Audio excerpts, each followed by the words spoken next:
ассалому алайкум дӯстони азиз, шумо дар Питер ё дар Москва ҳастед. Ҳуҷҷатҳои шумо ба анҷом расид. Мехоҳед ки мигратсиони картаи худро иваз карда аз нав ҳуҷҷат кунед. Бояд барои ин ба границаи Қазоқистон бароед. Пас акаи Муҳаммадро бар шумо пешниҳод мекунам ки тӯли чанд сол мешавад бо ин кор фаъол ҳастанд ва хеле мизоҷи зиёд доранд. Дӯстони азиз, аввалу охир Худо шуморо аз ҷои зистатон гирифта ба границаи Қазоқистон бурда соҳу саломат меорад. Ва шумо аз номи шабакаи Корвони Умр салом ген. Бар шумо Роҳи Сафед ва барори корхоҳон ҳастам.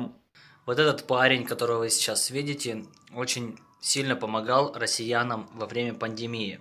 Его заметили и наградили, и рассказали про него по новостям. Родители из Таджикистана просто плачут от счастья. И я, ребята, решил осветить у себя на канале этого героя. Вместе мы сила. Волонтеров, которые помогали во время пандемии пожилым людям, наградили медалью от президента России. Награду получил и студент из Таджикистана. Он, вопреки слабому здоровью и запрету родителей, помогал и заботился о посторонних людях. Иначе не мог, признался в интервью нашей съемочной группы. О скромном герое Елена Ширяева.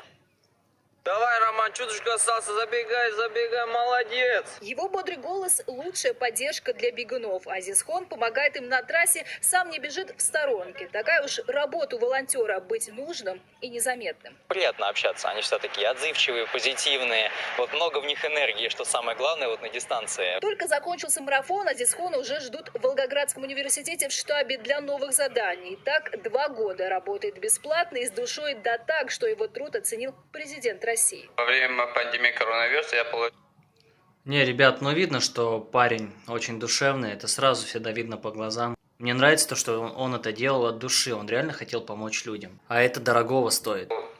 медаль за помощь пожилым людям в доставке лекарств и продуктов. В разгар пандемии работы было много, поэтому эти фотографии редкие. Азизхон один из тысячи, кто, рискуя своим здоровьем, помогал другим. Мы очень рады, что ему дали грамоту и вот роспись самого Путина. Такого от своего сына родители не ожидали. В семье Азизхон младший и всегда был хрупким ребенком. Каждый день говорит, ты вообще не выходи, без масок не выходи на улицу.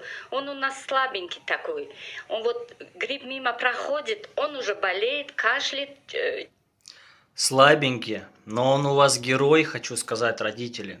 Я думаю, вы гордитесь своим сыном. Чихает. Чтобы не расстраивать маму, не сердить отца, долгое время скрывал, что волонтер. Вы общежитие.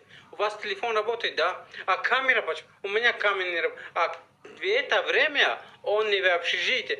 Он находится там, где вот волонтеры. О том, что он не отсиживался в общежитии, а помогал другим, родители узнали лишь когда показал медаль и диплом. Мама до сих пор вспоминает это со слезами. Сейчас.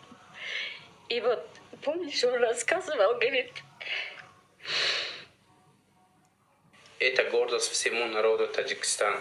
Когда наш государственный сайтом была написана такая информация, это очень рад того, что наш таджикский сын вот дает возможность и помогать такому нуждающим в России. Теперь фотоальбом родителей пополняется новыми снимками волонтерских будней сына. Мое увлечение, мое хобби это. Если свободное время есть, хочу всегда помогать. Этим хочет заниматься до конца учебы, а потом обучать волонтерскому делу других. Ну, не знаю, ребят, я вот смотрю на парня, прям, честно, аж приятно на него смотреть. Большое спасибо, что есть такие люди на этом свете. Это настоящий поступок. Мне нравится, что его на телевидении заметили.